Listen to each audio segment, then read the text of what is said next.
Hello and welcome to another episode of Video Game Logic. Today's episode was recorded on April the 26th, 2022. I'm your host, gaming psychologist, and with me, as always, my co-driver, Caffeine Rage. On today's episode, we will be doing the April Game Club, which is Eurotruck Simulator 2. We'll be talking about our next Game Club game, Sonic Goes Retro in a Bad Way, Roblox FTC Inquiry possibly coming up over deceptive ads, Rimworld is unbanned in Australia. We'll have a weekly community corner where PlayStation is seeking a senior director to lead its PC planning and strategy. And if time allows, we will have a Steam discovery queue. Timestamps will be in the show notes following their respective topics. Hello, Rage. Hello. What's shaking, Bacon? Not too much. Just parked here in a random Eastern European country. Right. Do you still have Eurotruck up? No. Okay. I'm purposely sitting hidden on Steam right now. Why are you just hiding? So I don't get just so I don't get distracted. No, why are you hiding? What did you what did you do? I didn't do anything. Not this time, anyways. Allegedly. Allegedly, yeah. This sounds like you're hiding. Who did? Oh no, Sarah found your Steam account, right? God, no. That would be hilarious. I wouldn't be hiding from that. I would be sending, like, tons of random gifts till she was like, please stop. Please, I'm begging you. No. You know what I would do? What? Start sharing, like, the Binding of Isaac. Oh, no. That wouldn't go over well with her. Which, I mean, honestly, I don't care, but it would be a tiny hassle. A little inconvenience. Yeah, well, nobody talks to me anyway, so I didn't have to log off of Steam or go hidden or anything. Touche. All alone. My tabletop people will sometimes message me and be like, hey, do you want to play such and such game? It's like, no, I'm busy, or no, I just like need to chill out, or no, I'm recording my podcast, or no, or who the fuck is this? All right. A couple of them, hello, you know who you are, who listen regularly, but also regularly be like, hey, do you want to do something? And it's like Tuesday night. It's like, no, I'm recording my podcast. That's what I do on Tuesdays. They're like, oh, yeah. And they've asked a dozen times or so. I'm not convinced yet that they're not just fucking with me. So you want to go play a game? Yeah, let's go play a game. Tell the dear sweet listeners, if they're brand new, what Game Club is. Well, if you're new to this, welcome. And Jared's not sorry. He never is. He has no shame. Correct. Occasionally, we happenstance play the same game at the same time, but the Game Club is a time that we purposely play the same game at the same time and then have a discussion on it. Usually the last Tuesday of the month. And for this month, we are playing Eurotruck Simulator 2. Mostly because life was a bitch this month to one of us, and it wasn't me. Yeah. I moved in March, which, you know, I think everyone who listens to the show, I guess if this is your very first ever episode. How did you find us? Yeah, how did you find us? But I moved in March. We're going to have to do an advertising campaign, aren't we? We probably should, actually. But yeah, I moved in March, and so for March, we did a pretty laid-back, chill game club. And then for April, we'll get to the next one as well. May. Right. But for April, to both like ease that and then also give space to start playing the next game club. In theory, one of us did a better job at that than the other one. But so we picked Eurotruck Simulator 2, a game that both of us have played before, and might have even talked about on the show before. I don't remember. But at least I remember when I first played it, I talked about it, liking it a lot more than what I thought I would. And this is a game that I have, according to Steam, 273 hours in. Steam says I've played it for 114.6 hours. But also, there's been a couple times that I would, pause it to go do something. So, it's not completely accurate, but at the same time, it's also a game that I used to, listen to audiobooks and stuff while just vegging out. Yeah, same. Although mostly for its sister game, American Truck Simulator, which I haven't played since 2019, but I've played for 120, close enough. I'll say 125 hours. So, shall we get into this? Because the game has changed somewhat since I'd last really put a lot of time into it, but at the same time, it hasn't. If that makes any sense. Yeah. So, at its core, for anyone who perhaps somehow doesn't know, Eurotruck Simulator is a trucking sim that lets how about that? Is it also right? Euro? It is Euro. It is in Europe. Although the UK is still there. I guess it includes countries that aren't in the European Union. But anyways, it's a trucking simulator that can go between our kind of arcadey in the way that it feels and plays, all the way up to very simulated with manual gearboxes and being able to fine tune and tweak some of the stuff on your truck and needing to do maintenance and etc. etc. Properly simulating air brakes, have to be very precise on hooking up trailers, that sort of thing. Yeah. And beyond that, beyond just doing trucking, picking up thing at point A and taking it to point B, there are some minor or sort of management light aspects to it where that you can buy garages, you can hire additional drivers who will earn you income by doing their own jobs, and it's less income than you earn, but obviously you don't have to do anything for it. It just happens over time. So some light simulation, or some light business management rather, aspects to it, but there's no like route creation, there's no fleet creation or rules. It's just hire a driver, give them a truck, and pick a place for them to work, and then they will just earn you money in the background. But I mean, where the game really shines is both the the simulator-ish part of it, combined with, at least in my opinion, combined with customization. Like, so much customization that you can do. Especially super with mods. mod friendly. Yeah, they're super duper mod friendly. Which I think is a big reason why this game continues to flourish. Yeah, although to really be able to do a lot of customization, it does require at least 1 or 2 DLCs. Which that's the other thing, is that this game has so much DLC. A lot of it's cosmetic and not really a thing.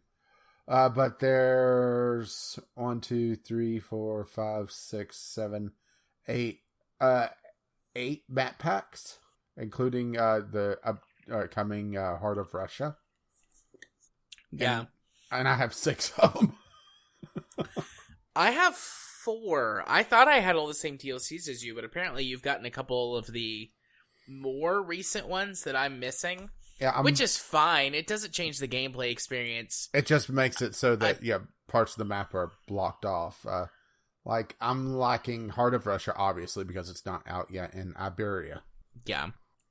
But, so yeah, that's at its, sort of simplest, the core of the game. And if you don't like that, if you don't dig that, there is literally nothing else in this game for you. But if you do like that, or find it enjoyable, or find it a good way to engage with other things, if you're like me or a number of people that I know who pretty much always have something going in the background that isn't just music, something a little more talkative, like audiobooks or podcasts or YouTube videos, if that's something that you're into and you've never played it before, this game very well might be up your alley. I mean, you said earlier that you would listen to audiobooks while you played. Yeah, let's put it this way. I didn't go through the entire series, but a good chunk of like the Wheel of Time I did while playing Eurotruck. Yeah. Which that's just an obscenely long novel series. Yeah, it is indeed. But so yeah, anyways, that's the core of the game, and if you like that kind of thing, you will like it, and if you don't, you probably won't. Well, I also feel that it is somewhat, but not at the same time, interchangeable with American Truck. Yeah. But where it really shines, at least for me, is, I've never been to Europe. So, having the for lack of a better term, foreign landscape, right? Yeah. It makes me like this more than American Truck, although American Truck does have its things as well. Yeah, of the two of them, I prefer American Truck Simulator, but they are both, more or less the same game under the hood. To the point that some of the enhancements that they've done to one has eventually made it to the other. And a system that is currently an American Truck that is coming to Eurotruck in the next patches.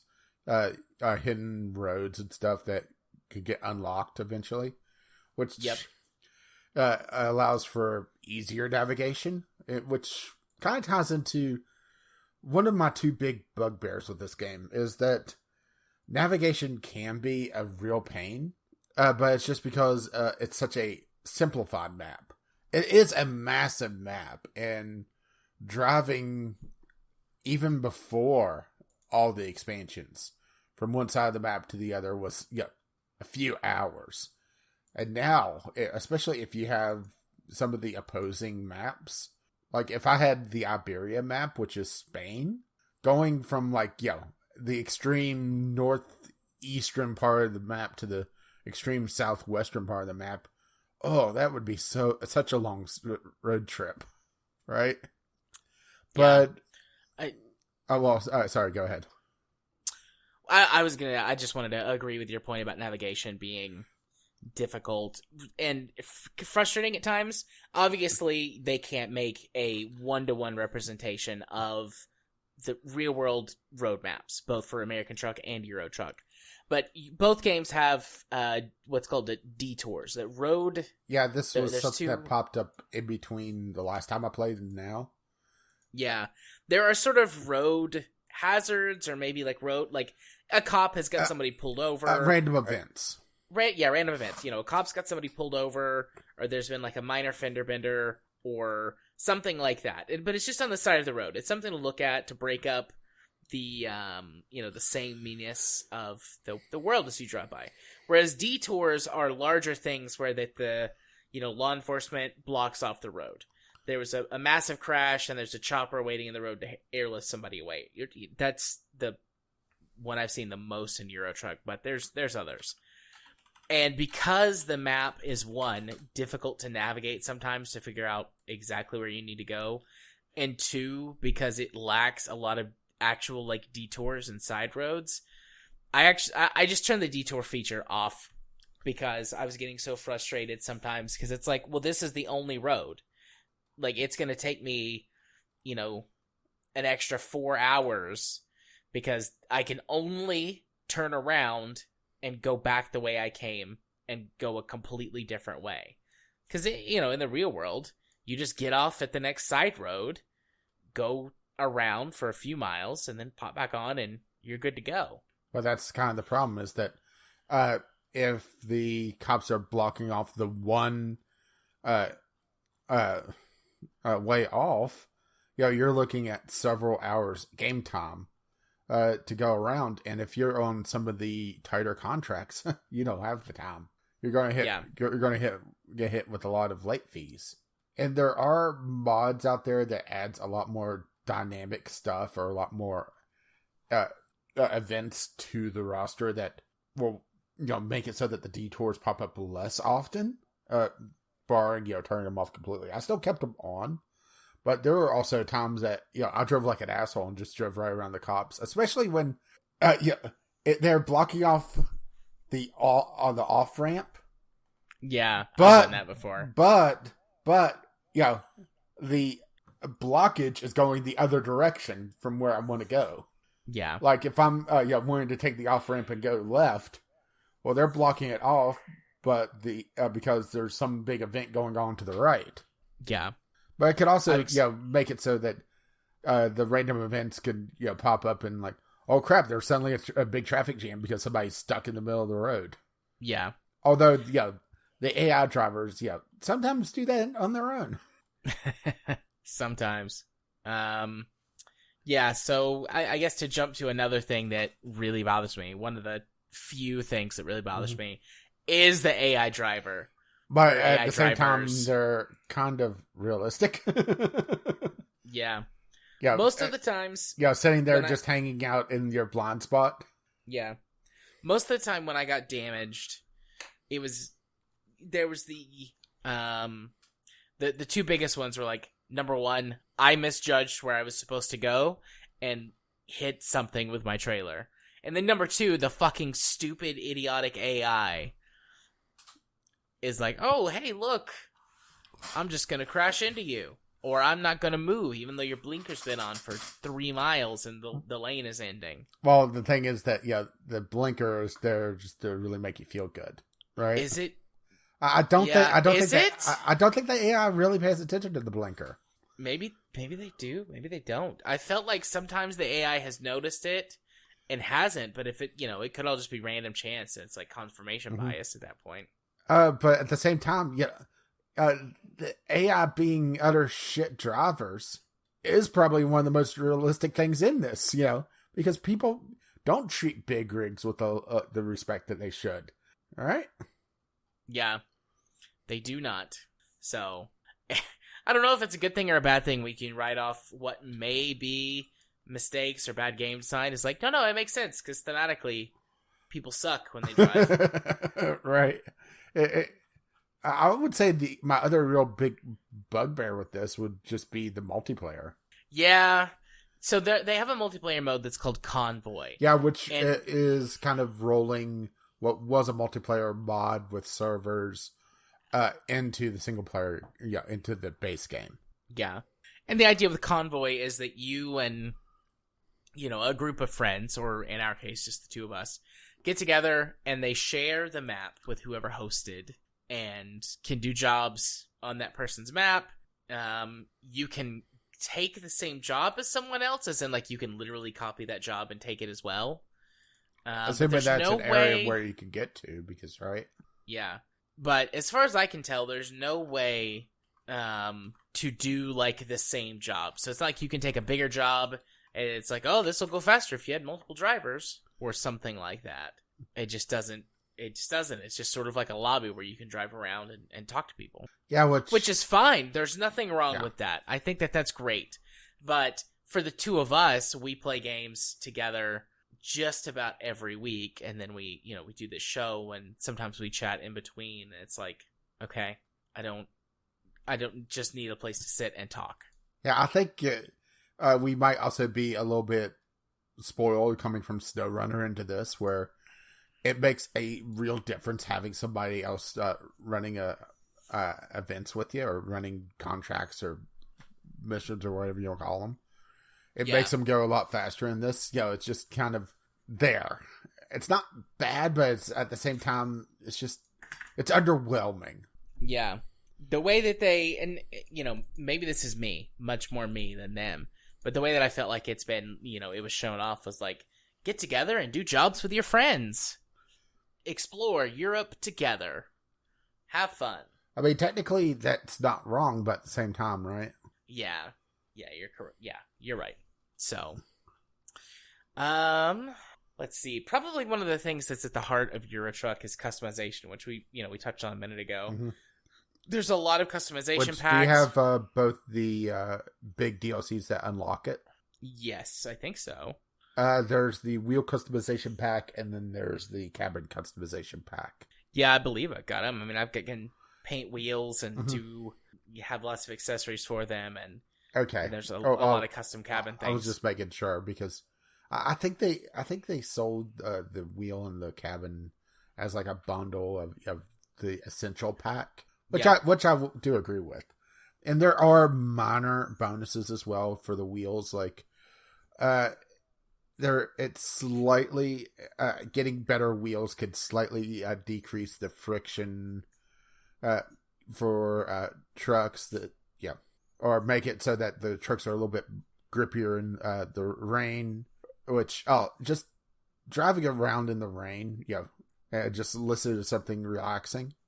That used to be one of the things I would just do if I'm being insomniac, Yeah. Especially with some of the sound design, which is just really, really good in this game. But It does increase your fuel efficiency slightly, and some wheels could also make it so that the truck is slightly louder or quieter. Right. But the big one is the cabin accessories, where especially with one of the big, I think it's the most popular mod on the workshop, the Steam Workshop. It adds so many random things that you could have to your cab. Doesn't it add like 3,000 or 3,500 if you get like the full pack? Something like that. Let's see, the mega pack, which it says 400. So, oh, I thought it was way more than that. I mean, 400 is still a lot. Don't get me wrong, but I thought it was more. Well, remember, it's also several different categories. So, right? Yeah, and it might be not counting all the different random colors as well. Although I think about 400 seems about right for what I saw in game. Yeah, I suppose so. But you could have co-drivers, just kind of sitting there, looking honestly a little creepy. Probably my favorite thing though is like the cell phones and the tablets and the computers, so that you could for some of the trucks it's a little hard to see the GPS or see some information. So you could like put a laptop in the floor beside your driver, and you'll be able to glance down and see information a little bit easier. Or one thing I would do is I have the virtual GPS up, because the truck I was driving, it didn't have a GPS in the cockpit in a easily seeable place. And this is one of those few games I actually drove first person view pretty much exclusively. Usually I'm chase cam, but this one in the cabin most of the time. So all the cabin accessories makes a lot more of a difference. But I would put a little like cell phone up in the corner that would have the local GPS, and then I would have the virtual GPS, the UI element tabbed out so that it is a more zoomed out map, so I can see upcoming lane changes that I need to do. Yeah.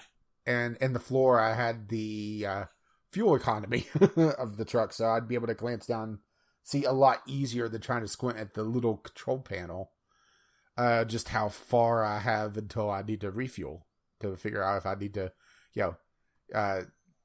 stop and grab some fuel before continuing on, because there's some areas in the game that fuel stations are a touch scarce. Yeah. Probably a little more so than really need to be, but Yeah. Dang it, I just had two brains collide in my thought, or two thoughts collide in my brain at the same time. Yeah, it's good. Do you need to get on multiplayer so you could grab a cup of coffee? I might need to. I could use a cup of coffee. That's a fun thing about multiplayer. You have a driver limit for how long you can work before you get tired and have to stop. And in single player, you just sleep. But in Convoy, you get coffee.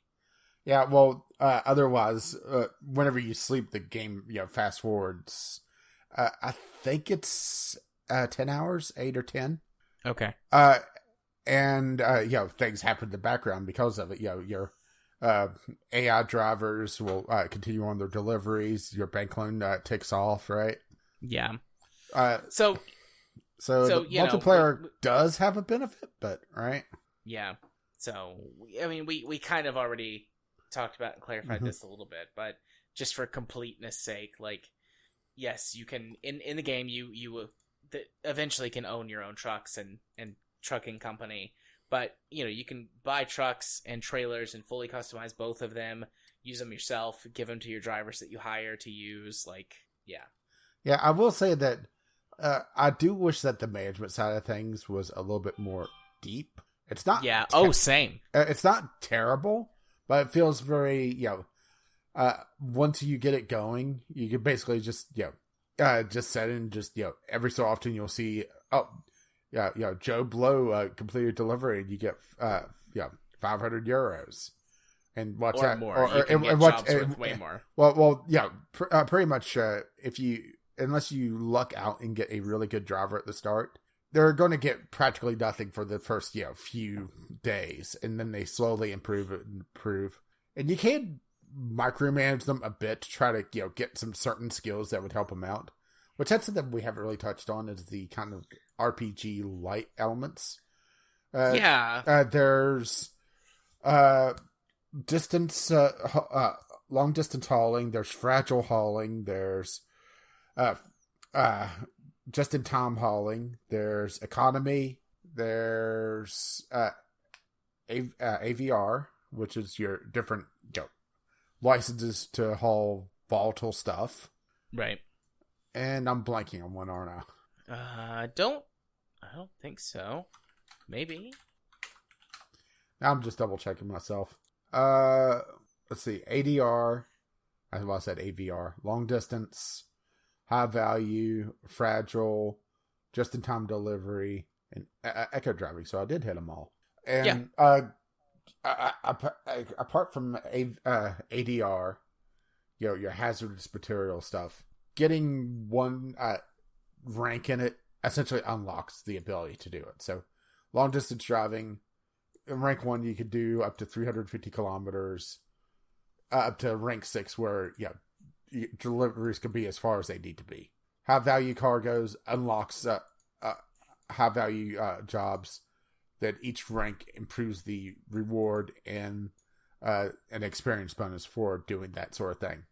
Fragile cargo unlocks it, then gives an increasing reward as well as experience bonus. Just in time delivery makes it so that important deliveries show up and they typically have a shorter time frame, which makes some of the detours really suck. Yeah. And then echo driving starts ticking up the amount of fuel saved. So the first rank is obviously the most worthwhile because it's a 10% fuel savings, but then it goes up 5% after. Huh? Yeah, 5%. Yeah, 5% per level after. For the 6 levels. So typically, if I was micromanaging the drivers, if they had a skill that was really good, I would have them focus on it. Yeah. Otherwise, knock out a couple long distance hauling so that they get a couple, longer hauls. Because if you could end up at a place where they're not able to do anything really because they're in a place where they don't have the right type of skills if they can't haul for far enough. Yeah. My sort of general driver strategy for drivers that I hire is get two levels. It's pretty straightforward. Get 2 levels and long distance deliveries or whatever it's called, and then just take it over to balance and let it do one at a time on all the rest of the skills. I mean, I guess there is some there, but right, it's very it can be very hands off, and there are some Easter eggs from the staff of the games, show up as drivers and that sort of thing. But it's if you don't know that, you would never know it, right? Yeah, just trying to think. While the game is very relaxing and pretty mechanically sound, what's left that we haven't discussed so far that we want to or need to talk about? I mean, that's the thing, is that we thought this would either be a very long or a very short game club. But it was either this or no game club this month, just because, moving, right? Yeah. I mean, I really like it. I'm going to continue playing it afterwards. Mm-hmm. I still find it very relaxing. It's nice to find and have that game so that I can listen to my podcasts while I play more often. Gotta get that queue down somehow. Right. So I'm gonna keep playing. I like it. Although once I kind of hit a certain point, I'm gonna swap back over to American Truck Simulator because I just like American Truck Simulator better. Nothing against Eurotruck. I am more familiar with the models in American Truck Simulator. Plus, I like the look of American trucks versus European trucks. Yeah, I'll give you that one. The stub nose, it's foreign to me, right? Yeah. But there are a fair amount of mods out there. There's obviously pro mods, which goes stupidly in depth with their maps. Unfortunately, to be able to use them, you have to pretty much keep up with all the DLC because, right? Yeah. And I do think that at a certain point, I don't want to say boring, but it becomes less attractive to me just because there's so much money rolling in. You have so many drivers that it just becomes a thing, right? Yeah. Money becomes no object, and it lacks the kind of the tension of screwing up a job, right? Yeah. Oh, that is one thing I just thought of it. You didn't do any of the special contracts, did you? No, I did not. Okay, so I did a couple of them. So this is the special heavy deliveries, which is its own DLC. And I just want to make sure I say the name of the DLC right. It's the, I believe it's the heavy cargo pack. Oh no, it's the special transport. Heavy cargo is something different. Which I don't think I actually had a truck that I could really do it with yet. So special transport is a bit of a different beast when it comes to its missions. It has like a little mini cutscene where you're hooking up to the trailer with like a small crowd and stuff going on, and you have an escort. And usually these are absolutely massive things. Some of the smaller ones, you do with the starter truck pretty easily, but it also essentially resets your tiredness level, and it starts you with plenty of fuel to be able to do this. And this is even just using your own truck. You could also do quick missions as well, which you're hooked up to the truck. Go to a random truck and do it from wherever. Yeah. So, like I said, you're escorted in this, and that you also have the traffic blocked off for you. So it's less of a hassle. Yeah. But you're also at the mercy of the AI. So, every so often you'll get a checkpoint, but there was the last time I did one, I actually randomly failed because you have two escorts. You have one in the front and one in the back, and they go in depth at the beginning, saying how to do lane transfers and such. And I had the truck behind me hit something, or someone hit it, and it stopped. And I went too far away from it because I didn't see it, and it did. Right. And it wasn't until, it came up. You went too far away from your escorts, and I'm sitting here looking at one escort right in front of me, so I know which escort it is. I don't know what happened to him, but I do know that we went through an intersection, and there was cars there. So right? Yeah. So it doesn't take Sherlock Holmes to deduce this one, but. Another thing is that sometimes the AI can get a little confused on what's going on. And even more so whenever you're beholden to the AI. So there was one time that completely empty road coming up to an intersection, or a highway intersection with the right lane closing off. They're holding me in the right lane to, for whatever reason. And need to go into the left lane to continue through the intersection. The escort slams on the brakes and just sits there for a good 30 seconds processing for whatever reason, right? It is fun, but extremely frustrating when it doesn't work right. And there are some really interesting cargoes that they could have for this. Just the Steam store page. It has like massive pressure vessels, water tanks, like this camper, prefab house, a small like fishing boat, right? Right. And it's just frustrating that it sometimes works so poorly, right? Oh yeah. When it works well, it works well. It's just right. Yeah, it's not always working well. Overall, what do you think about it? Are you going to keep playing, or I am going to keep playing, not as much as I had been because things going on. Right. Okay. Well, I mean, I already said that I was going to keep playing it. I mean, I think that I'm inclined to give it 2 thumbs up because of that. Like I said, I really enjoy. I'm going to give it 1 thumb up, mostly because even though we did kind of right. Oh, sorry. Do you want to finish up your thoughts first? I mean, the only, what I was going to finish up is that, like I said, I really enjoy the aspect, the way that it kind of fits into my life, just providing that little bit of distraction, that's something to do. so that I can focus on a podcast or some YouTube videos or something similar. Yeah, see, I give it kind of one thumbs up because when the game works well, it really works well. It's a very relaxing, just, chill out, do your thing game. But then it could just be utterly maddening. Having a car, just for whatever reason, just sit right beside your trailer and you're trying to get over in the lane. Right? I mean, realistic, yes, but it also is frustrating, right?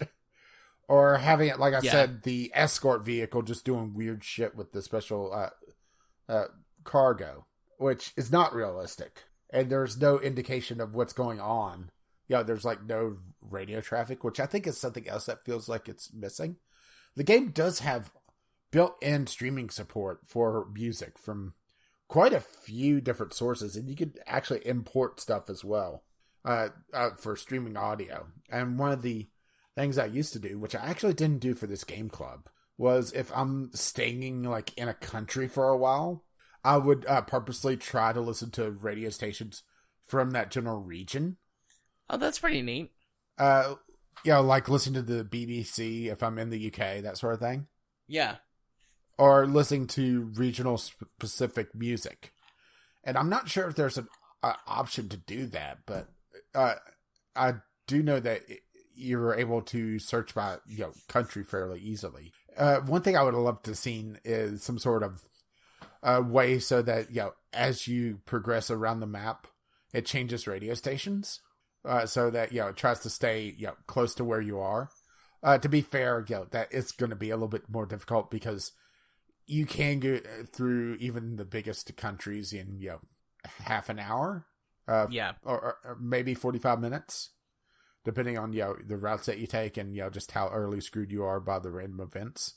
I would like to see more variety in random events, and I do know that there's a pretty big mod that adds a lot of randomness to the random events. Or a lot of variety, I should say. But for what it is a very good game. And the fact that they're still supporting it after all this time, right? I mean, this is not a new game. This is like 5 years old now. Is it really that old? Yeah, it actually released in May of 2017. All right, so it's old. It's younger, right? 2017, 18, 19, 20.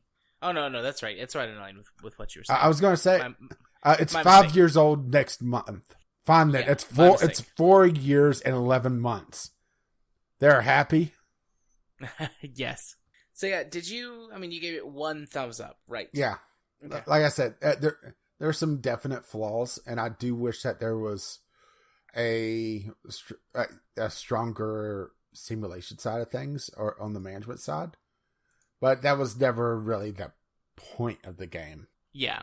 Doesn't mean that I wouldn't have enjoyed it, to see more in depth. And the fact that they really haven't done anything on it since then, right? Yeah. All right.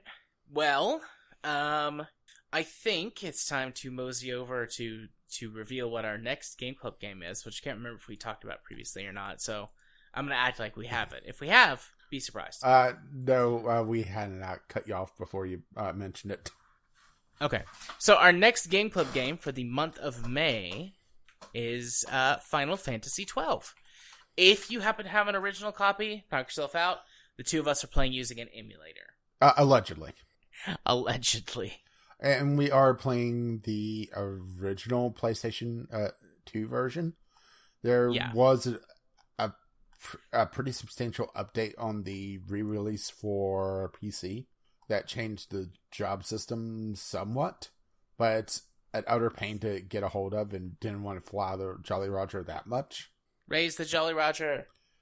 I mean, Netflix is already seeming like it's going to be forcing our hands anyway, right? Right. I have never done a piracy before. Bullshit. Sorry. I think I need a lozenge. Right. Makes sense. So that's our next Game Club game. Final Fantasy XII. Yeah, looking forward to it. Yeah, which it's going to be a long month, and we are actually recording on the 31st. Yeah. So we'll see if we actually get through it. I kind of doubt it. because Yeah. it is a Final Fantasy game, but I'm also further along than you.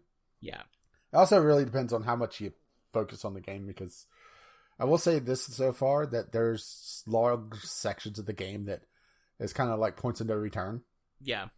I'm just thinking through, because I played Final Fantasy 12 10, 15 years ago. See, but I've never played it.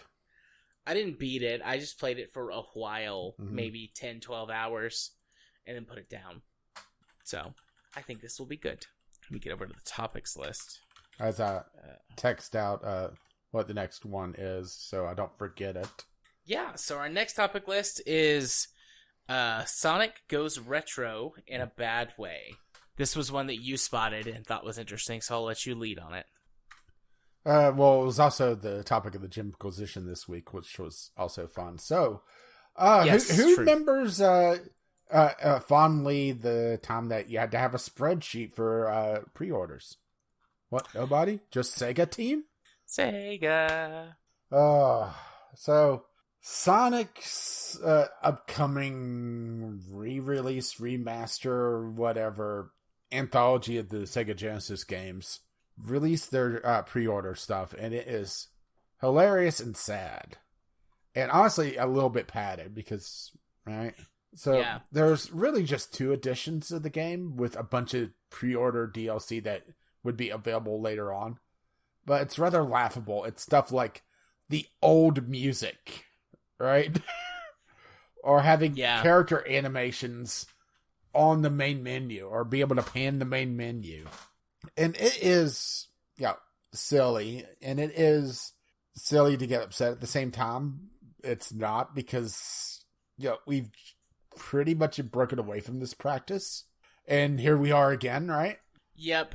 I mean, Whether you have the spreadsheet of garbage to decide yeah, what according to to buy. this, there's 8 pieces of content that's not included in the standard edition. And if you're not getting the pre-order on the deluxe edition, you have to buy a few pieces of DLC in order to get the definitive experience, right? Yep. Which I don't know if the music is going to be remastered, to the point that, I wouldn't miss the old music, but there's that nostalgia of hitting, Green Hills 1, and right? And having the old music going, right? Yeah, well, there's the thing, too, that was mentioned in this week's Gymquisition, which is that it's, if you want that music, just go to YouTube and type in, its name. You will find tons of original work. You will probably find remasters, especially with something popular like Sonic. Mm-hmm. I mean, this does feel a lot like they had pretty much gotten the game done, and a suit decided, we need some pre-order content. What do you got? What can we cut out? Well, we can make the menus not animate, sir. Excellent. Capital. Which that sounds more like it should be a bug in a Bethesda game, right? Right. No. If you have your controller already turned on when you start the game, and the menus will lag. Or one other pre-order bonus that is also in the Start Dash Pack, right? Yeah. Is the bonus coins. Remember the bonus coins being brought up? They're coins that you get for completing challenges and such to unlock more content in the game. And also, a lot of this content that is locked behind the Premium Fun Pack that's part of another pre-order bonus, or can be bought separately. Well, it is content that is in the game. It's just locked behind these bonus coins. So you're paying for an early unlock. Yeah. Which is just, what? Right? People have paid before, though, so I'm see Deus Ex, right? Yeah. This just seems so stupid. Yeah, we'll see how this goes. But at the same time, I don't want to just, ignore this because, hey, this is dumb. A bunch of worthless unlocks, coins to be able to unlock stuff sooner, and, making the menu act like it's in Skyrim. At the same time, I don't want to ignore it because, give them an inch, they take a mile, and then try to sell you a kilometer back. Yes. It's new and exotic. And the other part is that they're delisting Sonic 1, 2, 3, and CD. So which feels very much like a Nintendo move. Or a Rockstar move. Yeah. So these games are available on Steam and such as individual games, and go on sale pretty cheap pretty often. And they're just delisting them and making this the definitive version. But it's not the definitive version unless you get the ultra deluxe Tales version or something, right? Right, with a movie tie-in. Mm-hmm. Yeah, no, you're right. And there are still ways to play it, the old versions, if you don't get this. Outside, allegedly hosting the Jolly Roger. Because I totally don't have something hooked up to my TV in the living room that has all these games on it already. Totally not. Right. Very nice. There's an anthology on Switch. There's obviously the Switch's expansion pass that has the Sega games. At least one of them's there because it's Nintendo. They're drip feeding that and trying to put as little content in it as possible because yeah, I think there's another anthology as well. That's the impression I get from this move, though. Like, well, we'll sell some and then we can charge more because it's remastered. It's true HD or whatever. Mm-hmm. But it's also, fucking expensive for what it is, right? Yeah. It's, what is the price on this? I remember it being pretty expensive for, Genesis games, right? Right. Well, Rage, it's free if you pirate it. Yarg. Not that you would ever know anything about that, right? No. Not so, that so, I've so ever... it's $40 for this. Okay. Which, it's kind of a hard sell to me at that price. I'm not sure if I'm just being a cheapskate. If it's just the fact that I played these when I was 10, right? Yeah. That sounds too high for me, too.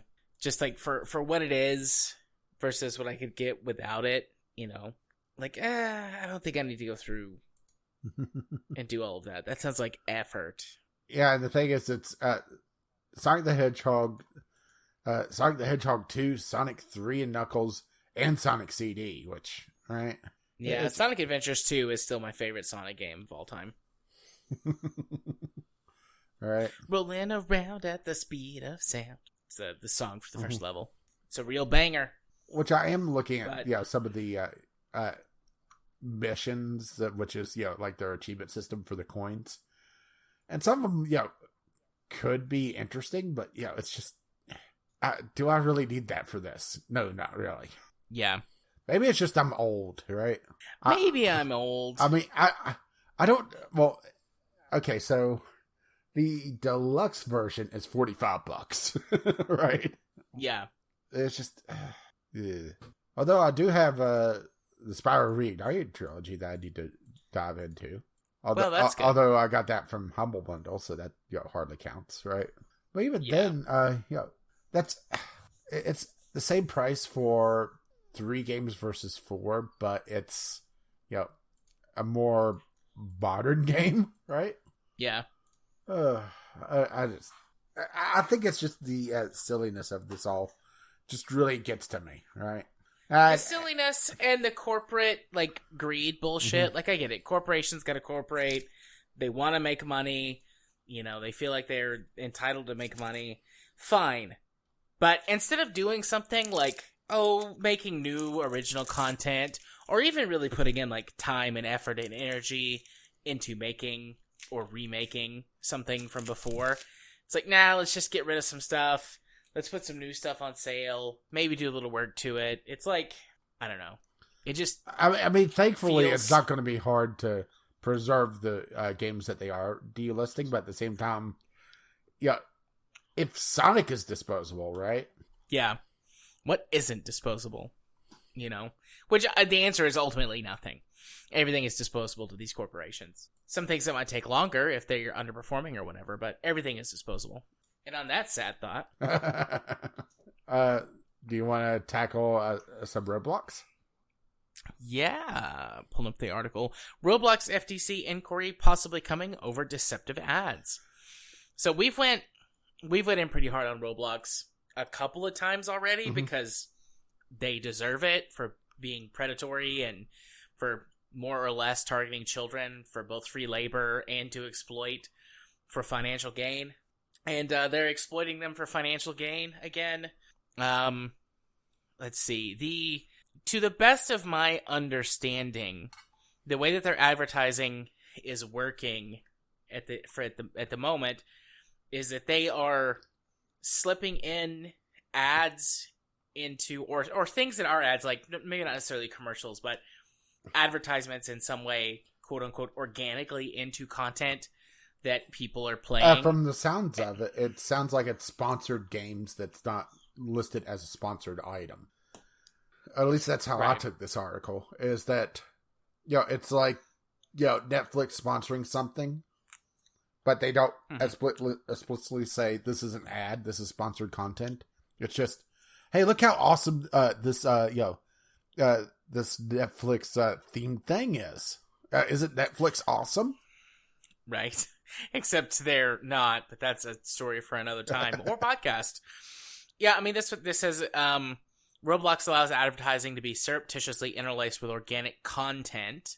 It makes earnings claims that don't represent the majority of creators in order to lure potential devs in. It goes on to say Roblox hasn't complied with truth in advertising laws, leading to brands creating undisclosed advert games, employing undisclosed endorsement avatars, and using AI promo bots to lure players in to spend money. Which, that's kind of the crux of it, is that, okay, this is going to show my age, but let's go for it anyway. Do you remember Saturday morning cartoons? I do. Okay, do you remember how they were explicit about advertising during those blocks of shows? What do you mean?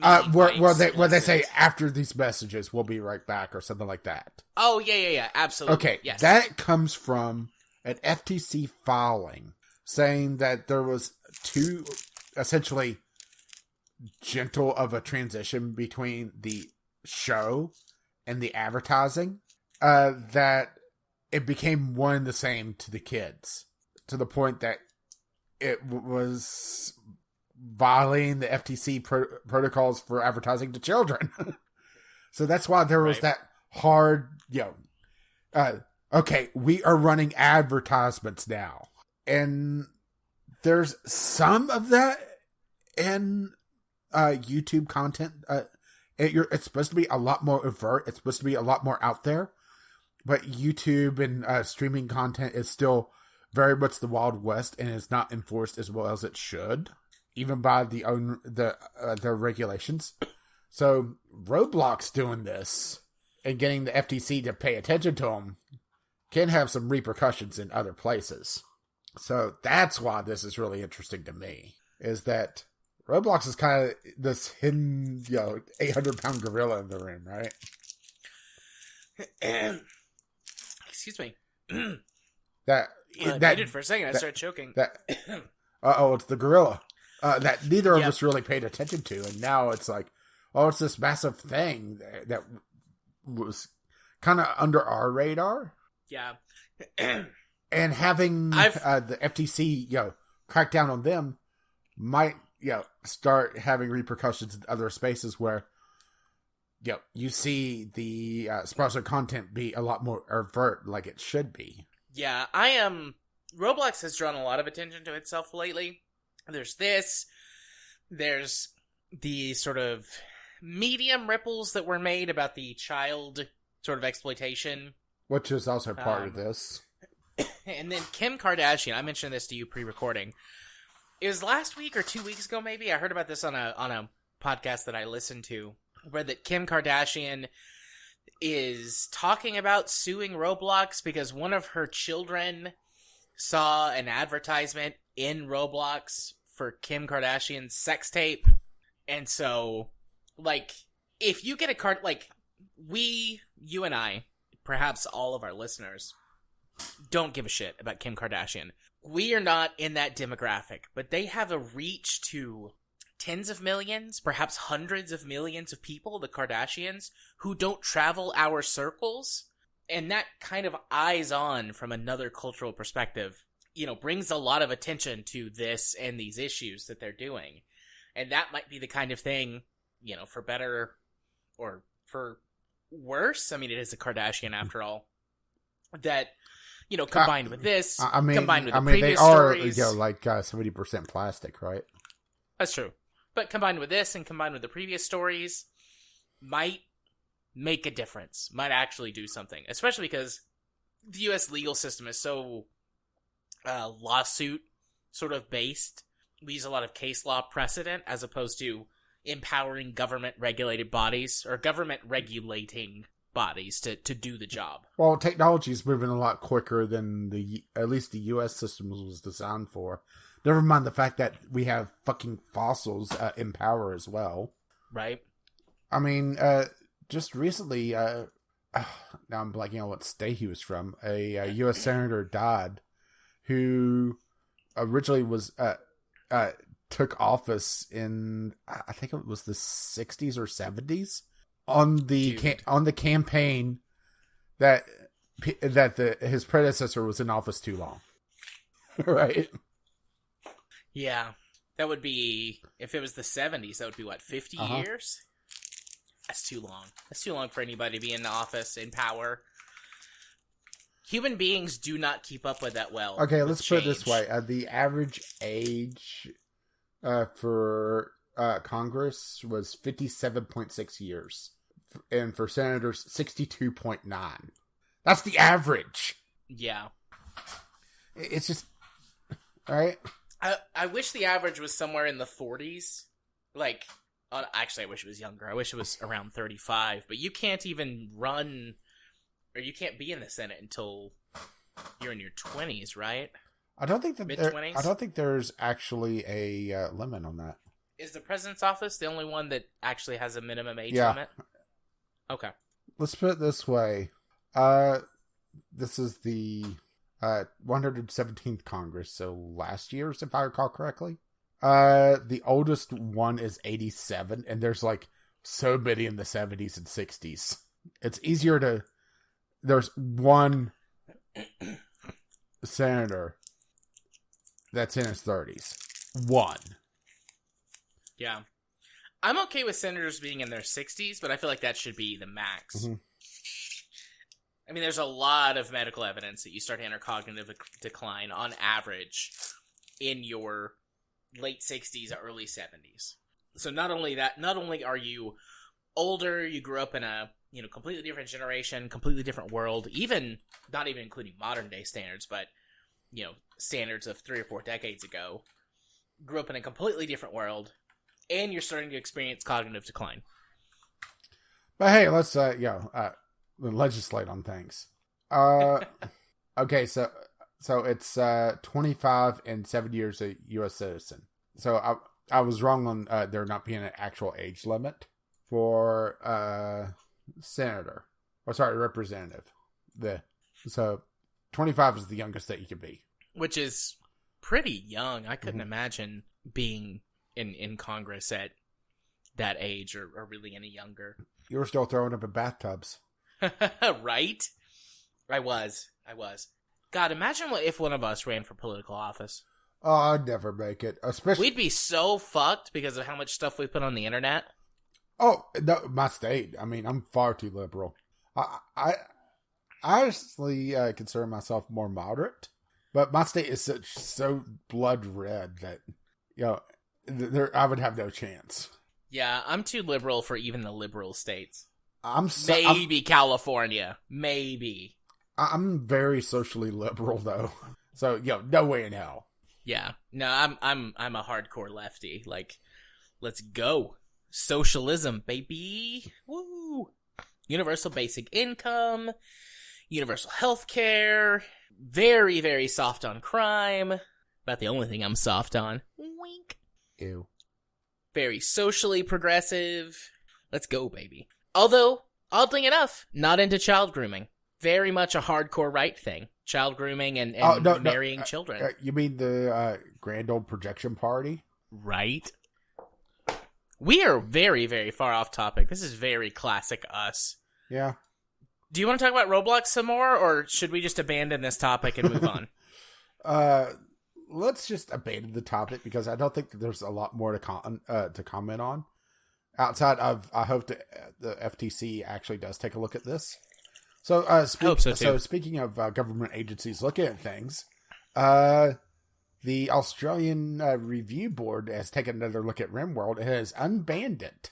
Woo! So, for those who don't know what Rimworld is a colony management game where it's essentially a war crime simulator. What? It's not untrue. I love that description. You capture somebody, you liberate them of a few organs, maybe a limb, you give them a peg leg and let them loose back into the world. Maybe eat a few of them, that sort of thing. So, Rimworld was restricted last month, I believe it was. And they didn't really say outright what it was, but 9 times out of 10, when the Australian Classification Board refuses classification, it's drugs. And there are drugs in the game. But they're such a double-edged sword that it's strange that they were so laser-focused on them when, there was all the face-melting, human eating, right? The rest of the war crimes. Yeah, pretty much. Especially since the latest expansion massively expanded the slavery aspect of the game. As in, you could make it so that your little group not only endorses slavery, but also ritualistically kills and eats their slaves. Right? But Rage, don't you know? Drugs are bad. Oh, right. They can have a joint while doing it, right? Right. So drugs are real bad. Oh, I'm wound up on this shit tonight, man. What's gotten into me? So they reclassified it owing to high impact themes in drug use. Essentially because, like I said before, the drugs have such a negative connotation or negative aspect to them as well, due to, obviously addiction, having, a slight impact on them just, causing overdoses and organ damage.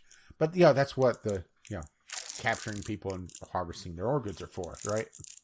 Right. You get your slaves to harvest their organs. That way you can do drugs and not have to worry about the consequences. And then there's, of course, the granddaddy of all, Luciferium. That is essentially little nanobots that, make you essentially Wolverine until, you stop taking it. Then, you kind of go full berserker mode on everyone and everything. So, it's just, they reclassified it saying that it's 18 plus now and it can be sold in Australia again. And it was actually being pulled from shelves. It's just, right? Yeah. This is kind of the flip side of the government oversight, is that, you could get the, I hate using the term nanny state because, that has its own connotations from certain political groups in the United States, right? Yeah. But, having it where they ban a game because, oh no, it has drugs in it. Never mind the fact that, it's a matter aspect of the game, right?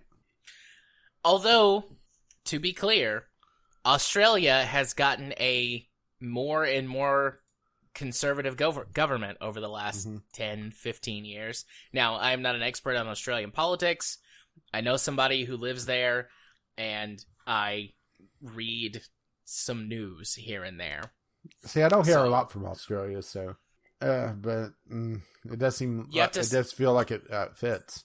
You have to stand on your head, and then you can hear them better. Oh. Well, see, that's the problem, is that I'm too fat for that. Yeah. Yeah, I'm already uncoordinated, so, putting my crappy center of gravity up higher, no. Right. But yeah, so that's... Yeah. There's pros and cons to everything. If anarchy, if we were all just nice and got along would be the best, but that's naive, I know. That reminds me of a satire article I saw pop up during the week. I didn't put it in the show notes. I was very tempted to, just to mess with you. It was from Hard Drive. Nintendo promises they would release Advance Wars if we could all just get along for 2 weeks. Can't we all just get along? And of course the answer is no. No, we can't. That would be interesting. Advance Wars ends war in Europe. How about this? How about we just give Putin a modified version of Advance Wars where the Russians actually win? Which is, of course, seems to be utter fantasy at this point. Absolutely. Very fanciful. Who knows? I suppose anything could happen, but seems unlikely. Anyways, got anything else you want to say about Rimworld in Australia? Not at the time. Give me a few weeks, and I'm sure that something else will pop up because it is Rimworld and it is Australia, and everything is trying to kill you. Right. So our next topic comes from our community corner, where that people can send us things. How can they do that if they want to, Rach? Well, you can drop by the Discord, which you can find a link to that over at vglpodcast.podbean.com. You can email it to us, or you can tweet it to us, VGL Podcast, over on the Twitter, at least while that's still alive. We'll see how that goes. Yeah. Oh. I can't believe we've made it this long without talking about that. Yeah, we're going to have a discussion on that if things go down, right? Yep. I think... Okay, we're doing this. Uh-oh. Because I'm about to start talking. Yeah, so, in case someone who has been blissfully unaware, I'm so sorry to ruin this for you. Well, first you ruined it for them for Kim Kardashian. Right. Elon Musk spent $44? Or $44. God, that's how much Twitter's worth. $44 billion to buy Twitter. Yeah, he really fucking hates that kid that's tracking his flights, huh? I think this is hilarious. I'm sure this is a short-term market drop, but after he set up the deal, I don't think the deal is complete. I think that it's just been announced and it has to go through. So I'm curious if this is going to be one of Elon Musk's Twitter stunts, but the most famous one of them all now, the granddaddy. But anyways, his stock for Tesla and SpaceX and the Boring Company and something else dropped in, a total combined value of $117 billion. Damn. I'm yeah! Spend $44 billion on Twitter and watch your companies and your net worth drop like a rock. I'm sure that's temporary, though. Market things like that usually are, but it made me smile. But anyways, fucking Elon Musk bought or is trying to buy or is buying Twitter. Yeah, it's talking about unfettered free speech. This is not going to end well, is it? No, here's what's going to happen. That if anything really changes at all beyond just a marketing campaign of we freed Twitter, which will probably come, but if anything changes very quickly, things will change back.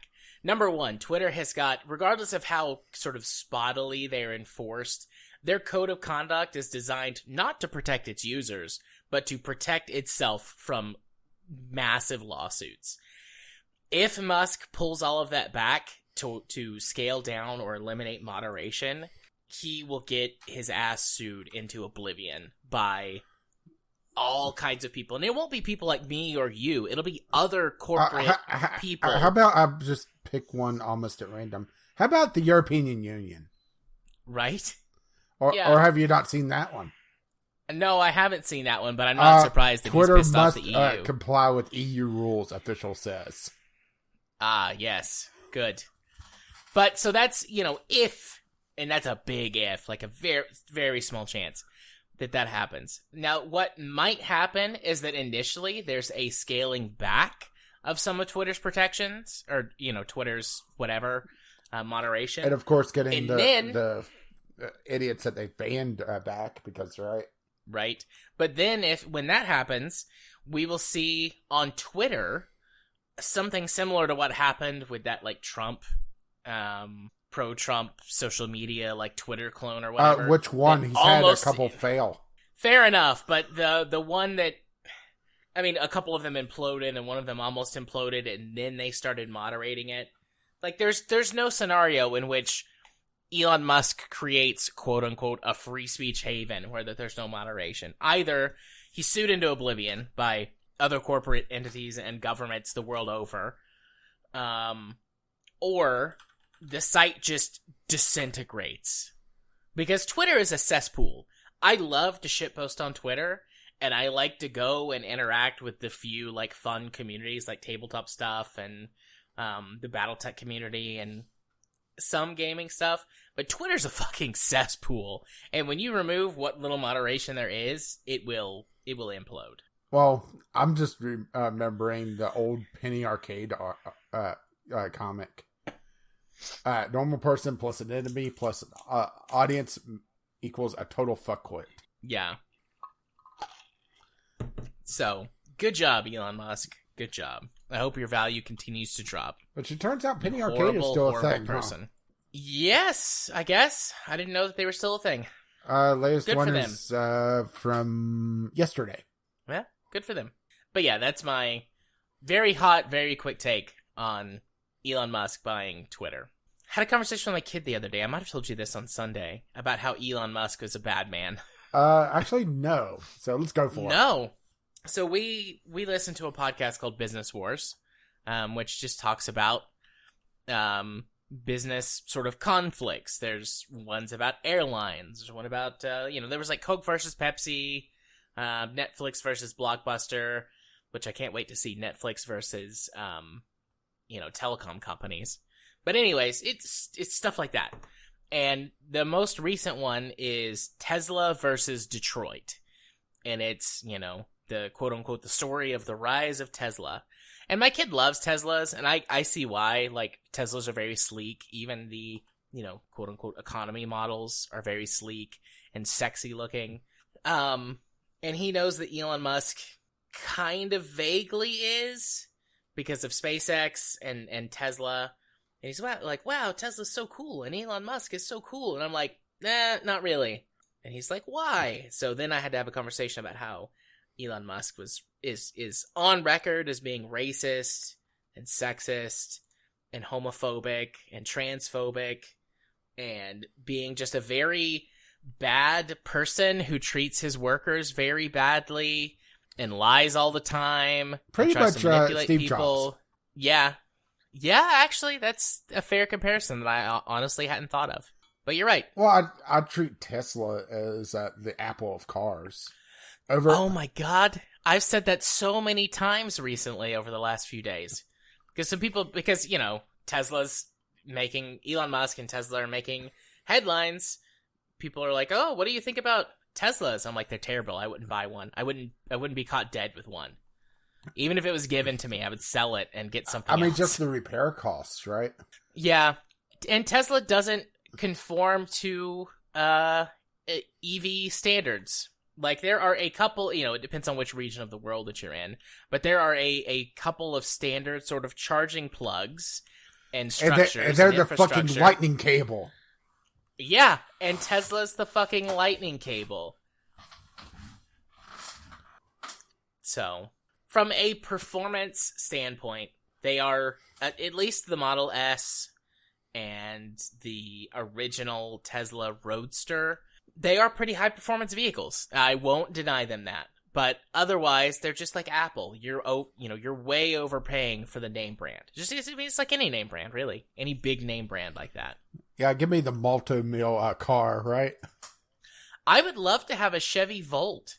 I would, Katie and I were talking about budget the other day, and I was like, look, I know we can't do this right now. We've been talking about this off and on for a while, but we're in a position that within the next 2 years, within the next 5 years, we're going to do solar panels on our house and at least one EV. And I said, we'll pick one for 2 years and one for 5 years. And we'll talk more about it, as time goes on. But I mean, honestly, I would probably wait for the solar panels because solar panel technology is really advancing. Yeah. But I would have to research it a bit more, just not off the cuff because, both of which are major investment. Yeah. I'm about to start researching solar panels to have a larger discussion about this. I know a little bit about EVs, enough to make an educated purchasing decision and know what I'm kind of getting into. But solar panels, I don't know a lot about other than, hey, they're solar panels. I mean, in the last, I want to say 10 or 15 years, they've gotten a lot more efficient. And there's also different models that have a more wider range of effectiveness. Not just, direct sunlight or, they're more effective in shadier areas and with more cloud cover than they were in the past. So, yeah, at least from my limited understanding. Anita and I have actually talked about electric cars as well, but we just don't really have the place for it. We don't have a way to have a home charger outside of just trickle charging. And where she drives a fair distance, it just doesn't make a lot of sense. Hybrid, perhaps. Yeah, we're looking at getting an EV. I'm looking at getting an EV with about a 200-mile range. That's enough to do any sort of point-to-point driving that we do. So driving to Chattanooga and back is within that range. Driving to Cleveland and back is within that range. And then, being able to drive around at those places a little bit. But for some of the other stuff that we have to do, we need one EV and one gas-powered vehicle until for your cult members to jump the lawnmower, right? Absolutely. Let's not talk about that anymore. That's going to be a running gag now, right? Yes, it will. Anyways, let's go talk about this news article. Yeah, the one that we mentioned 10 minutes ago. Yeah, PlayStation is seeking a senior director to lead its PC planning and strategy. Look no further. We're it. Right? Yeah, we're it. We'll be your Huckleberry. But the article itself is very short. Basically, they're looking for someone to sort of lead this department or division to grow their PlayStation's PC market, and that's about it. There's a little bit of fluff. They talk about some Sony's first PC ports, but then they kind of leave it at that as just sort of a blurb. But I think that this says two things. Number one, Sony hopefully finally recognizes that the PC market is worth exploring and diving into. Finally, right? Yeah. And that number two, that they're finally willing to compete in that space with Microsoft. Don't get me wrong. We've had this conversation before. As far as companies go, Microsoft isn't the worst. They're still a mega corporation. They are still not great, but they're not an EA or an Activision. PlayStation, Sony is kind of hit or miss, but Sony could come compete in that market as being we're not a terrible company.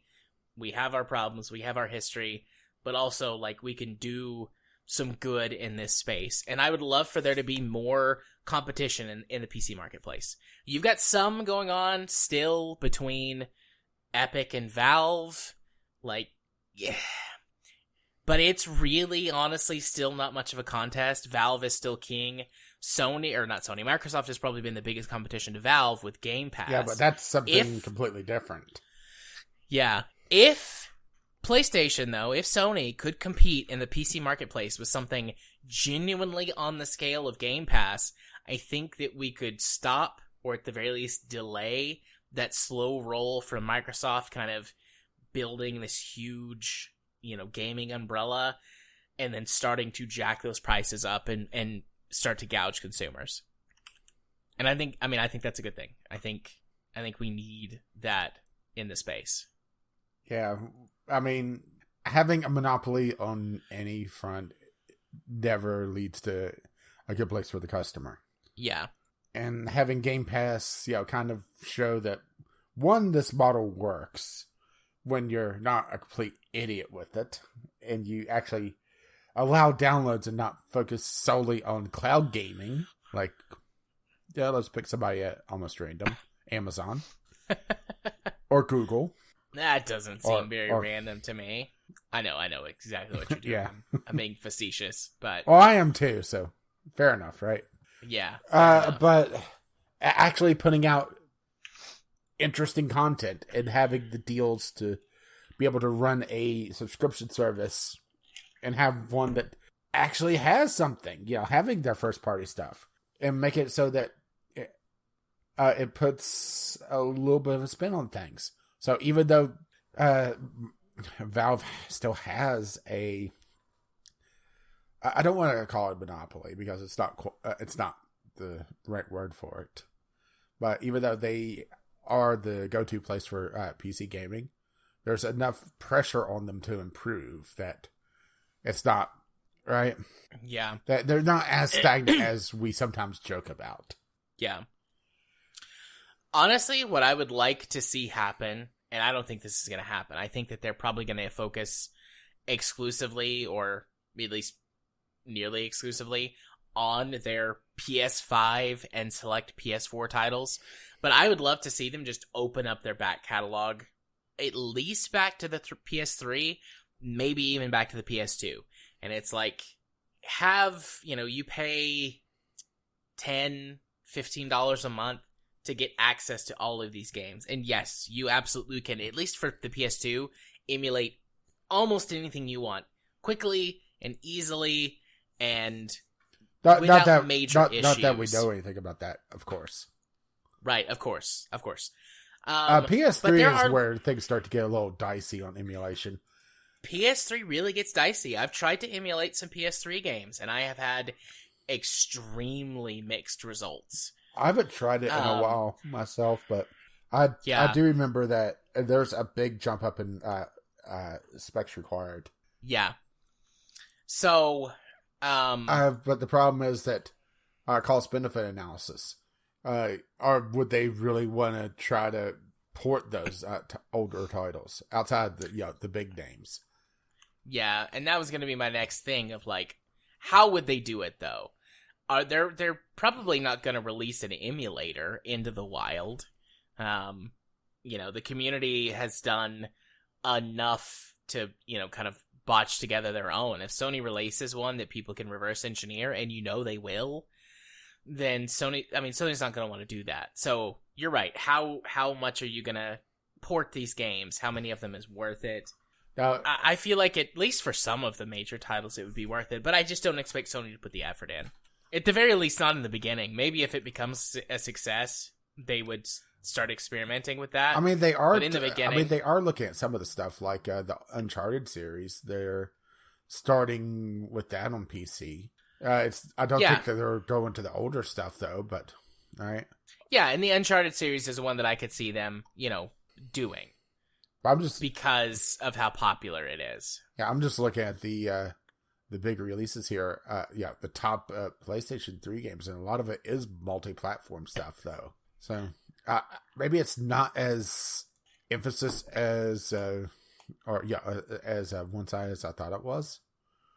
Gran Turismo and Armored Core are two that right off the top of my head. Yeah, but with how they've been treating Gran Turismo lately. With how they've been treating Gran Turismo lately, absolutely, there's a demand for those old. I mean, do you really think that they would release the old Gran Turismo without fucking it up? Oh yeah, you're right. That's what I'm saying. Sure, they good point. They would easily be able to do a slapdash remaster. Get the AI algorithms to up-res the stuff.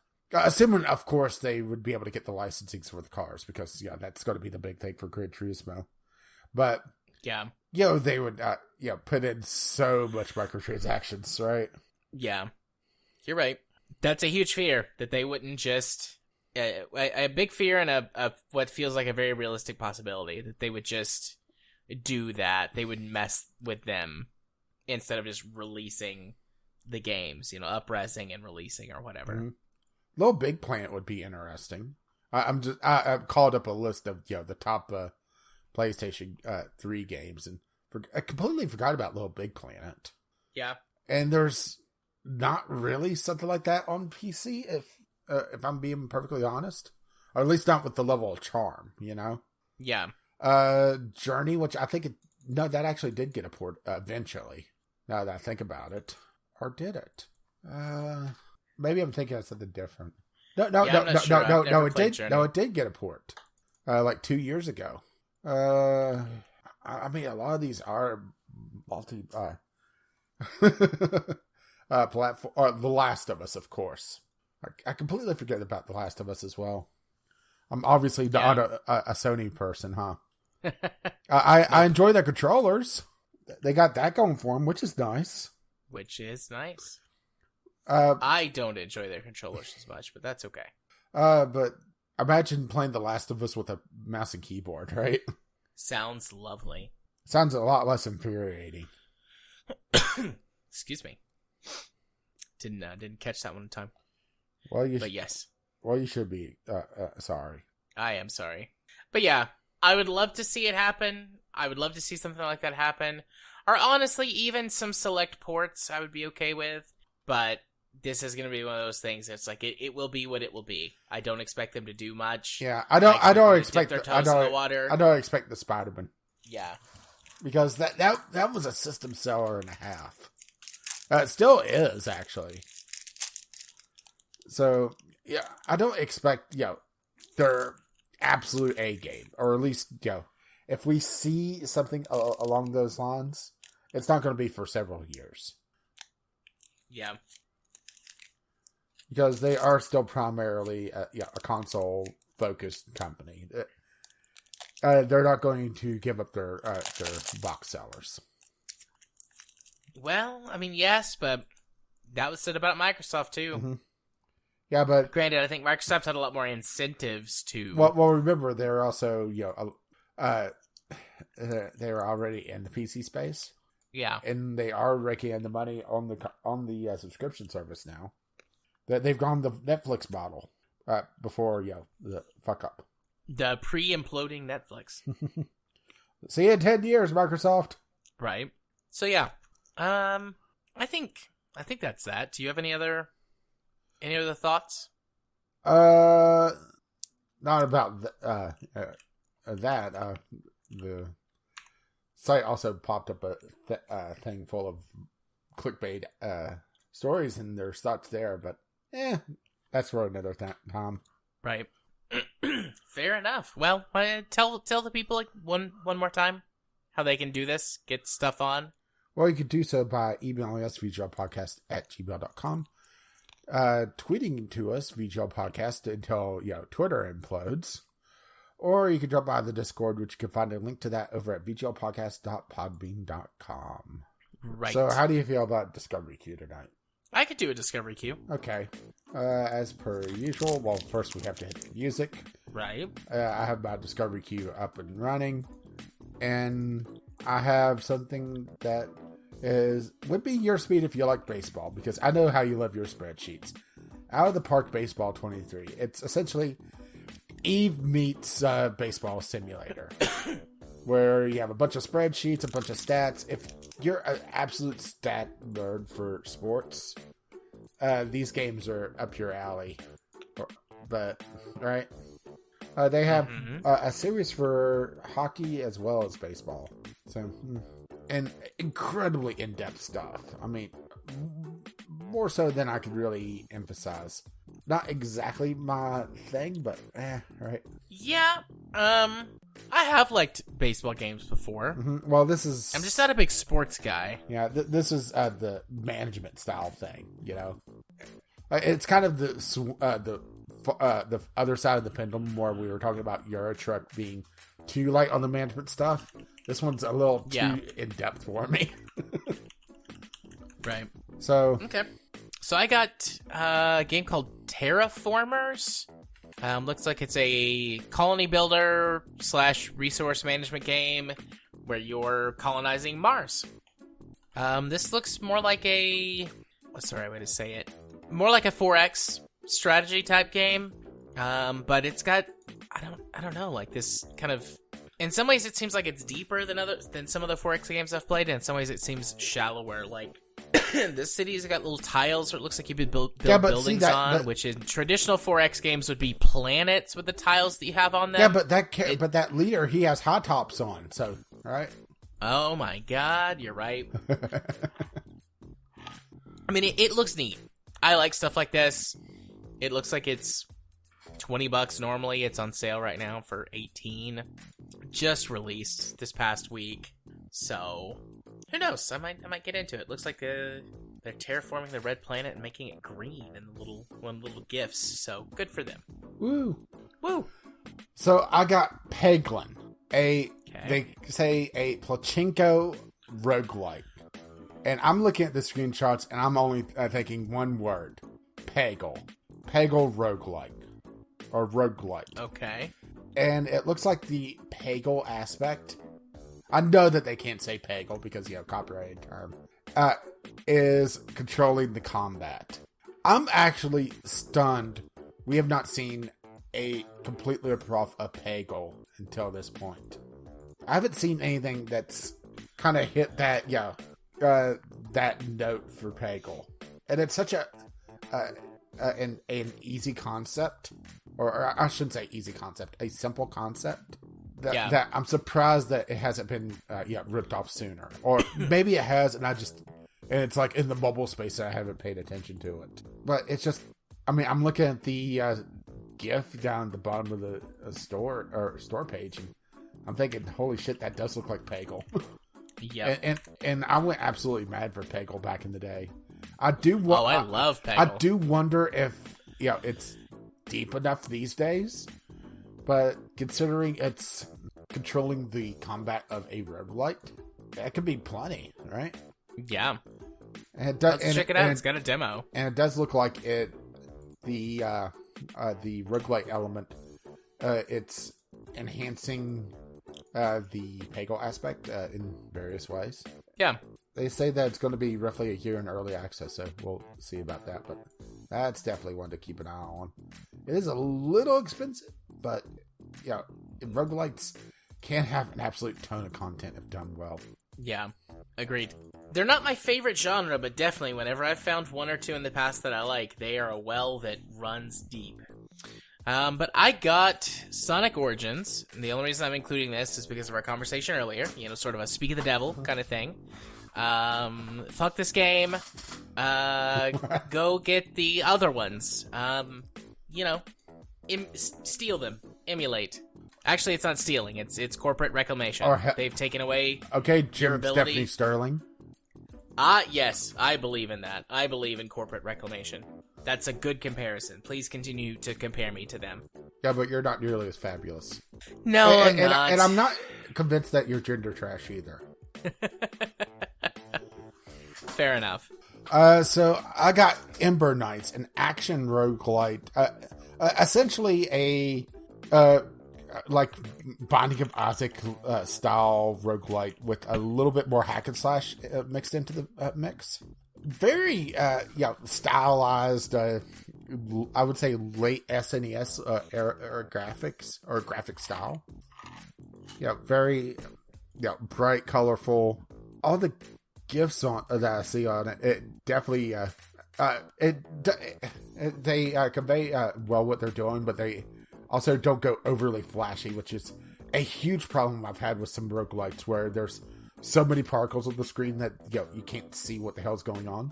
So it looks like they have a good balance, and it's also co-op available with 1 to 4 players.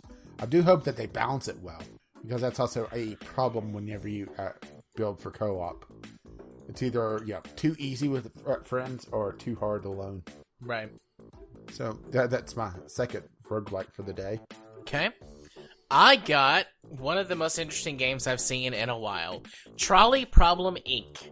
Trolley Problem Inc. is a darkly comedic narrative game based on real-world philosophical papers in which you are asked to make a series of impossible choices from 2 awful answers. Uh-oh. Wrestle with your moral compass, decide the fate of millions, and compare your choices with the rest of the world. And there might be... I get the, they're calling it darkly comedic, so I'm assuming that they're very clearly trying to do something humorous with some of these. But just the couple that I looked at were not funny, very dark. And I'm here for that. I'm here for that. It's like, what is this, $10? Feels a little expensive for what this is, but maybe it's not. Maybe there's a lot there that justifies it. I don't know. I'd have to check it out. Yeah, so I'm just looking at Trolley Problem Inc. And what they highlight is not funny or dark. Or I should say funny dark, it's just dark. Yeah. Which I did see a GIF on Reddit the other day that I forgot to save to send to you. It was a new solution to the trolley problem. And it was? They flip the switch as the trolley goes over, so it calls it to just get derail and stop. Right. That makes sense. So I got Nightingale, which is a survival adventure game. I mean, a very pretty and stylistic one, right? Yeah. As in, let's put it this way: there's a deer with big looping antlers that looks like it's a cross between a deer, a horse, a pig, and Eldritch Abomination, right? Yeah. I'm sure this has popped up because I'm of a game I'm going to be talking about in a couple of weeks. So, survival game with a dark fantasy twist. Seems interesting, at least. Right? Yeah. A little bit of steampunk in there as well, for good measure. Yeah, so I got Dune Spice Wars, which I assume is because of the more recent Dune adaptation, re-release, whatever you want to call it. They were hoping to capitalize on that movie's popularity, which it was apparently pretty popular with most audiences, and reintroduce Dune into the gaming space. The Dune real-time strategy game is sort of one of the, quote-unquote, considered one of the daddies of the genre, with, its inventive use of the right click, which feels so quaint now, but like that was a thing that wasn't, that had to be sort of invented.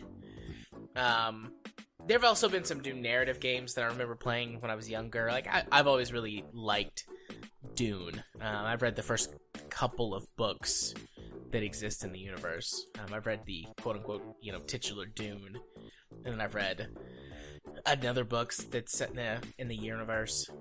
So I'm interested in this based on the setting alone. So it's made by the people who made Northgard. I have not played Northgard. I've heard good things about it. I have Northgard. But, I'm definitely interested in checking this out. It's in early access right now. Kind of the standard. We expect to be in early access for a year. All right. Yeah. So you done? Yeah. So I got Buggos, an RTS auto battler where you direct a bug swarm to conquer the planet from the dirty resident humans. So it's essentially I would call it a reverse tower defense, because the humans are actively trying to wipe out the bugs. Sort of like you're the broodmother in oh shit, now I'm blanking on the movie. Well, it doesn't matter. Directing the bugs to kill humans and evolve and conquer things, right? Mm-hmm. Very simplistic graphics, but it is also on the cheaper side of things. I mean, it looks like one of those games that you just like play on the secondary screen, right? Yeah. What is this? Oh, interesting. Okay. So I got a couple that you had. I've got a new one, but I got Buggos, and then I got Peglin, and then I got Out of the Park Baseball. So I'm getting pretty close to the end of my queue. But I did get this, The Hand of Merlin. Or just don't pull the finger of Merlin. Hi-yo. Otherwise, we'll all blow up. The Hand of Merlin, turn-based roguelite RPG in which Arthurian legend meets with sci-fi horror. Recruit mortal heroes to explore lands rife with otherworldly evil, make narratively binding choices and unique interactive encounters, and search for the lost fragments of your soul across the multiverse. Seems pretty interesting to me. So, I got The Iron Oath, Command, Endure, and Prosper in the Iron Oath, a turn-based tactical RPG where the fate of your mercenary company rests in your decisions. I mean, this looks like essentially almost XCOM-esque in its tactical combat. Or I shouldn't say XCOM. Here's a Might and Magic, really. Hex-based combat with a lot of decisions and on building characters. And since it's a mercenary company, I imagine permadeath and rotating in and out of characters. Right. It does look like it was a Kickstarter game, and it is also in early access as well. So this one is probably going to be long-term. Eventually comes to full release. And it does look like there are some unhappy people about slow development. So expect this to be a while. This is published by Humble Games. So I do think it will eventually see full release, but right? Yeah. So I finished my queue. I got Nightingale. Yeah, I'm only halfway through mine. Okay. Yeah, I got Nightingale, and then I got 2 porn games. I haven't hit any and honestly, porn neither games of them yet. look good. I haven't even hit a porn game yet. I feel gypped. I guess if you've got 6 items left, I'll start another queue I and have see what I 5 get. left after this one. So I got Winklet at the Little Shop, essentially a fantasy build your own, essentially traveler shop. Yeah. Think capitalism ho, essentially, right? Raceteer. I blanked for a moment.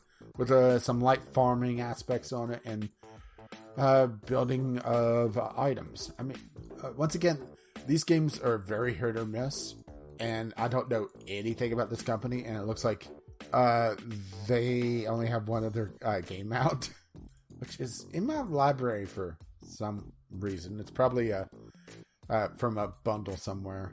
Because, right? Yeah. There's been a few times recently. Oh, that game sounds interesting. I'll wishlist it to keep an eye on it. Oh, it's in my library. Okay. So, yeah.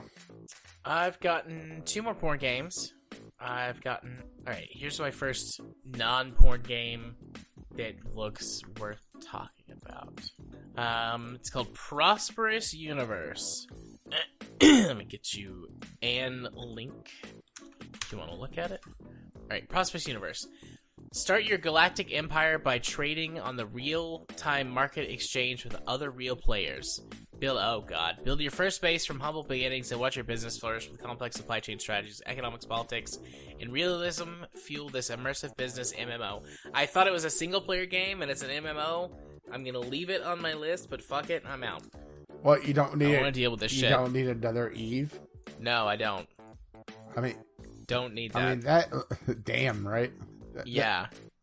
It looks like Eve with more spreadsheets and less graphics. Yep. So what else you got? So I got Traders in Salem, which is the sequel to Town of Salem. Social deduction game where you're either trying to survive and figure out the bad guys, or you are the bad guy and you're trying to murder everybody. Lots of different classes with different roles and different abilities. And, I mean, I've never played the prequel. I know it was really big with a couple people on the Discord for a while.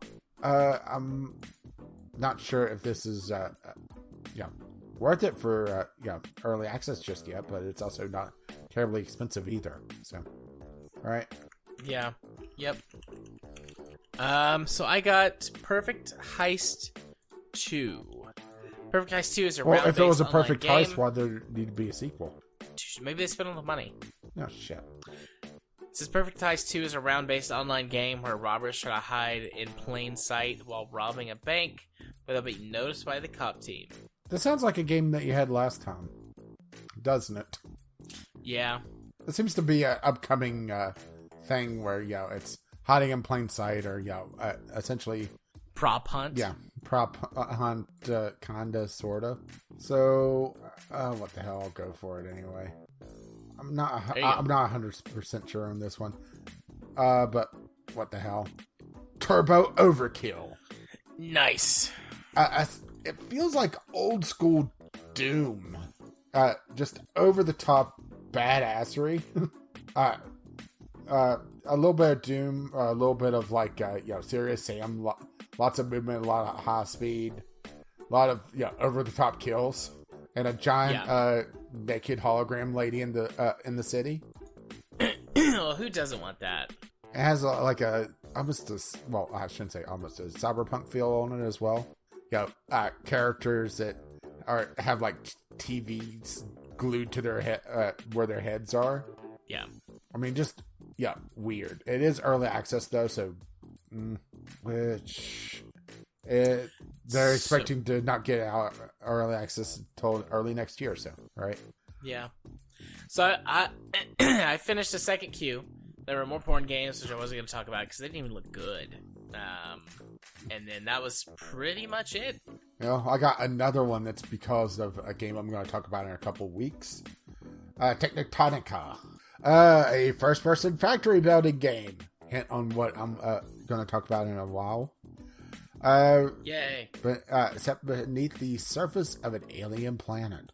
Work alone or in co-op to build factories, gather resources, research new technologies, mold destructible terrain, establish a base of operations, and uncover long-forgotten secrets. I mean, there's a lot of these games coming out now, so, right? Essentially, first-person factorial, with maybe less punishment for actually playing the game, right? Right. All right. So how many do you have left? I'm on my last one, and I'm looking at it right now. All right. And this feels familiar. Nope, I did not mute that. My apologies. Okay, I'm gonna throw this in because it's a very, very mixed title, and it looks like it's... the reviews are unhelpful, and that tells me it's probably popular enough that it has like its own following, right? I've never heard of this one. Yeah. Draza Dominion, which reminds me a lot of Realm of the Bad God. A multiplayer, looks like a single life, and then you have to restart. MMO bullet hell shooter, where you're going around collecting as much loot as you can until you die, then you do it all over again with tons and tons of other people doing the same thing at the same time on the same map. That's why it very much feels like Realm of the Bad God. And it looks like there's a lot of people that is making the same connection as well, for better or worse. But it also, there's so much just spam reviews on this one. Even, right? Yeah. Even for Steam reviews, which is frustrating. Oh, wait, I had one more. I thought that was my last one, but what the hell. Remaster of Sam & Max Beyond Space, Time and Space, which is the Telltale Season 1 of Sam & Max. Yes.